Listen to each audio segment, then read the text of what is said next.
अवधूत चिंतन श्री गुरुदेव दत्त श्री स्वामी समर्थ स्वामी शिवा मार्ग या आपल्या चॅनल मध्ये आपल्या सर्वांचं खूप खूप मनापासून स्वागत आहे। स्वामी महाराजांच्या कृपेने आशीर्वादाने तुमच्या सर्व जीवनामध्ये सुख आणि आनंद येऊ द्या। कारण माणसाचं जीवन जेव्हा वेळेला सुखी आणि आनंदी असतं ना, त्यावेळेलाच आपल्याला कुठलीही जास्त संपत्तीची गरज लागत नाही।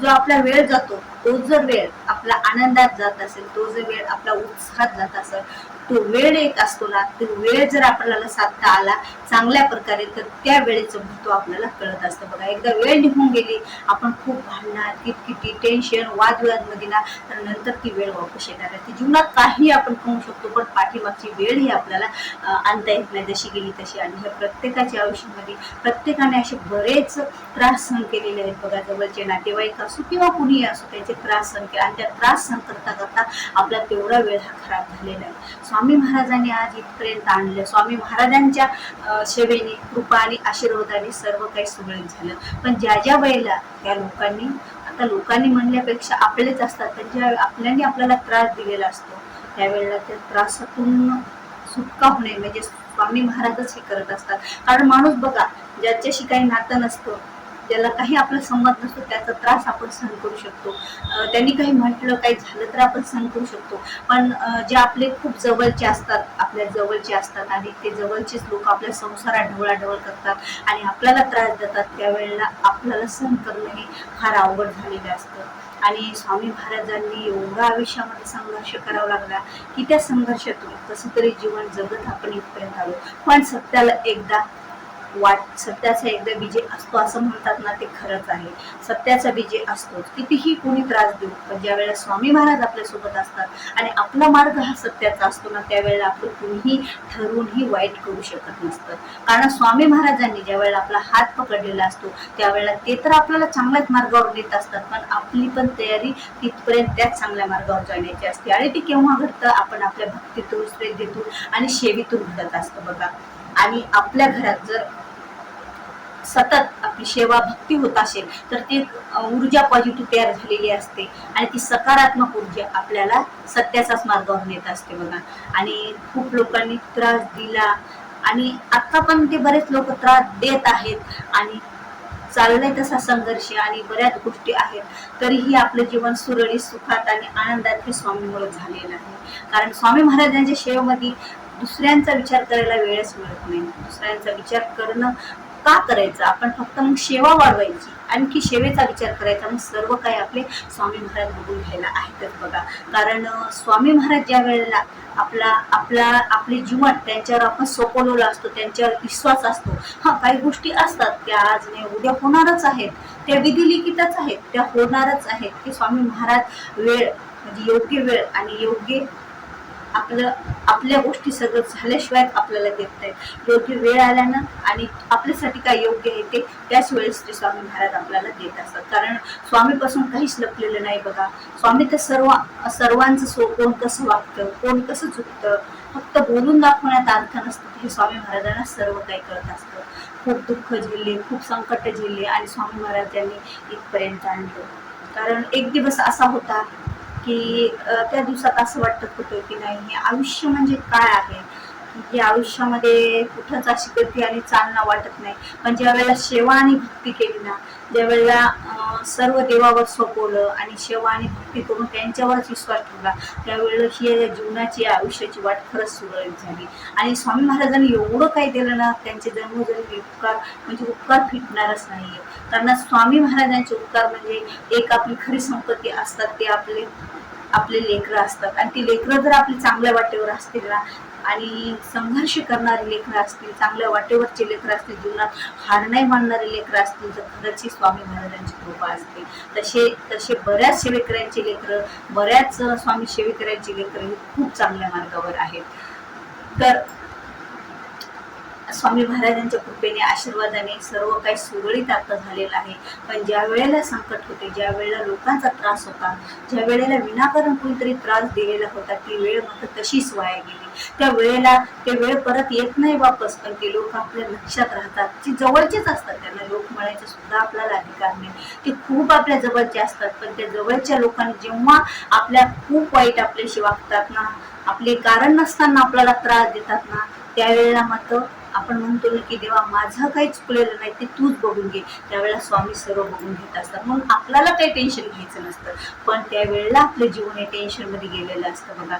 मग एवढा संघर्ष करत करत एवढं जीवन कसं तरी वाकडी तिकडी वाट होती, आणि त्या वाकड्या तिकड्या वाटेतून स्वामी महाराजांनी ज्या वेळेला मार्ग दाखवला ना, तो मार्ग खरंच खूप चांगला होता. वाटत होतं की चालताना की किती संघर्ष आहे, किती काटे आहेत, किती सर्व गोष्टी आहेत, याच्यातून मार्ग कसा निघणार, तरीही मार्ग हा निघालाच. अशा गोष्टी आणि अशा काही लोकांशी आपला ज्या वेळेला आपलं नातं असतं आणि ज्या वेळेला आपण ते सहन करत असतो, त्यावेळेला आपण फक्त स्वामीवर विश्वास ठेवायचा. स्वामी महाराज तुम्ही बघून घ्या, मी तर फक्त काय करत आहे, तुमची भक्ती सेवा करेल आणि तुम्ही मला मार्ग दाखवा. मला माहीत नाही, माझं तर चुकत नाही, पण मला त्रास होते ना, ते तुम्ही बघून घ्या. आणि यामुळे खरंच स्वामी महाराज आपल्याला सुटका केलेली आहे, माझी केलेली आहे. तुम्हाला काय सांगावं, बऱ्याच जणांचा त्रास आत्तापर्यंत काढले चूक नसताना सुद्धा, कारण आपण आपल्या पद्धतीने आयुष्य जगतो, पण दुसऱ्यांना त्याचा खूप त्रास होत असतो. लोकांना फक्त दुसऱ्यांच्या जीवनात ढवळाढवळ करायचे बघा, आणि त्या ढवळाढवळमधून आपलं जीवन खूप असं डिस्टर्ब झालेलं असतं.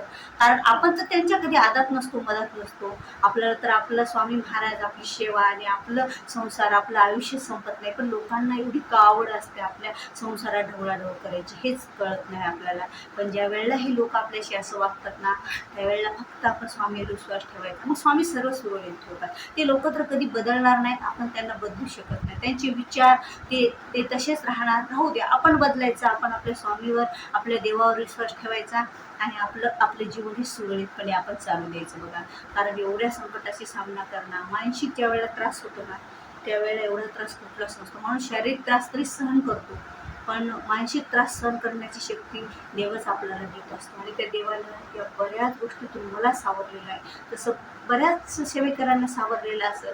आता जे कष्टातून हे जीवन आता खूप सुखात आलेलं आहे बघा. कुठलीच कशाची काही कमी नाही, कुठल्याच गोष्टीचं काही टेन्शन नाही. पण जी वेळ आपली गेली ना, ती कधी आठवली ना आपलं मागचं जीवन, तर त्यावेळेला त्रास होतच असतो. तुम्ही असो, मी असो, कुणीही असो, आपल्याला त्या गोष्टीचा त्रास हा होतच असतो. त्यामुळे हे सर्व विसरायचं असतं आपल्याला आणि समोर पाऊल टाकायचं असतं. कारण समोर तर आपल्यासाठी स्वामी महाराजांनी खूप असा चांगला रस्ता निवडलेला आहे, आणि तो मार्ग पण खूप छान आहे.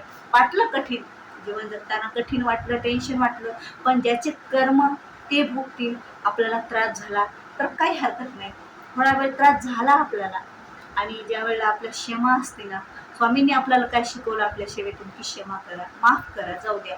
त्यांची चूक झाली मग तुम्ही तसंच वागू नका. काही वेळेला आपल्याला त्यांना माफ करावं लागतं. आणि कारण आपण माफ का करतो, का तिथं आपण सहन करतो त्या गोष्टी, कारण कुठंतरी आपल्याला नातं हे टिकवावंसं वाटतं. ते नातं असतं आणि ते नातं आपल्याला जपायचं असतं, टिकवायचं असतं, म्हणून आपण तो त्रास सहन करत असतो. आणि बघा, आपण म्हणतो ना, जे धार्मिक असतात, जे जास्त भक्ती करतात, जे जास्त सत्याच्या मार्गावर असतात, त्यांच्याच पाठीमागं म्हणजे त्यांच्याच पाठीमागं असे लोक असतात. देव नसतो, यांच्याच पाठीमागं असे लोक असतात, त्यांच्याच पाठीमागं अशी विघ्न असतात. म्हणजे विघ्न म्हणजे ह्या लोकांची विघ्न असतात. स्वामी महाराज तर आपल्या विघ्न कधीच येऊ देणार नाहीत. फक्त तुम्ही काय करायचं, सेवा, भक्ती, श्रद्धा, विश्वास ठेवायचा आणि आपलं जीवन हे जगत चालायचं. मग स्वामी महाराज सर्व काही बघून घेत असतात. आणि असं हे जीवन खूप असं जगत जगत इथपर्यंत आपण आलो, आणि त्यांनीच आणलं. समोरचं पण तेच जगवणार आहे, तेच आपल्याला मार्ग दाखवणार आहे, तेच सर्व जीवन सुरळीत करणार आहे.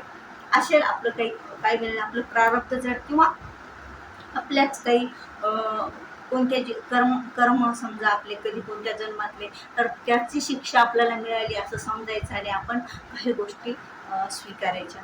कारण बघा कसं असतं, आपल्याला सत्याच्या मार्गावर जे असतात ना, त्यांना कोणाला जास्त दुःख वाटत नाही. कारण जास्त दुखावलं ना, थोडं जरी काही म्हटलं तर मग त्यांनी, जे माणूस खूप त्रास सहन करते आणि त्यांनी एक वेळाचं पाऊल उचललं ना, तर त्यावेळेला त्याला चुकीचं ठरवलं जातं. आणि मग त्यांनी सहन कसं करायचं, किती दिवस करायचं. कारण असं म्हणतात, खरंच सत्याची दुनिया राहिली नाही आणि खरंच राहिली नाही. खूप संघर्ष केला. असं वाटलं नव्हतं कधी की हा इतका चांगला जीवनातला दिवस येईल. पण स्वामी महाराजांच्या कृपेने खूप छान दिवस आले. स्वामी महाराज खूप छान सेवा करून गेलेत आणि स्वामी महाराजांनीच आज स्वामींनीच मला सर्व काही दिलं. सर्व त्यांच्यामुळेच आणखी इथून पुढेही मिळणार आहे आणि हेच जीवन काय जन्मोजन्मी स्वामी महाराज तुमची साथ मला मिळू द्या. तुमची सेवा माझ्या हातून घडून म्हणजे करून घ्या तुम्ही. मी कोण करणार? मला जर वाटलं कितीही मी सेवा संघर्ष करावं, पण मी नाही येस, तुम्हीच ते करून घेणारे आहेत हे मला माहीत आहे. म्हणून आपण फक्त स्वामीची सेवा भक्ती करत राहायचं आणि बाकी स्वामीवर ठेवायचं. जे आहेत ना स्वामी आपले, ज्याचं त्याला प्रत्युत्तर द्यायला आपले स्वामी आहेतच. आपण सेवा भक्ती आणि आपला सत्याचा मार्ग कधीही सोडायचा नाही. सत्याच्या मार्गावर थोडा त्रास होतो, पण सत्याचा मार्ग हा आपल्या चांगल्याच वाटेवर जातो, चांगल्याच मार्गावर आपल्याला घेऊन जातो. कारण त्या सत्याचा शेवट हा खूप चांगला असतो. कारण सत्यामध्ये संघर्ष असतो, सत्यामध्ये सहनशक्ती असते आणि सत्यामध्येच आपल्याला काट्याहून पण चरावं लागतं. पण त्यावेळेला आपल्याला साथ देतात ती आपली भक्ती, सेवा आणि श्रद्धा. आणि अशा प्रकारे आपलं जीवन आपण जगत असतो. इथपर्यंत जगलेलं आहे आणि खरंच असं खूप असं जीवन जगलेलं आहे की छोट्या छोट्या गोष्टीला सुद्धा असं वाटत होतं कधी भेटत्याल, कधी मिळत्याल, किंवा खूप असा संघर्ष केलेला आहे. पण स्वामी महाराजांनी खरंच त्या संघर्षाचा आता खूप छान काही सर्व गोष्टी दिलेल्या आहेत. त्यामुळे स्वामी महाराजांची कृपा, आशीर्वाद सदैव आपल्या सर्वांच्या पाठीवर अशीच राहो हीच मी स्वामीचरणी प्रार्थना करूया. आणि आजचा व्हिडिओ इथेच थांबवते. भेटूया पुन्हा अशाच एका नवीन व्हिडिओसोबत. तोपर्यंत श्री स्वामी समर्थ.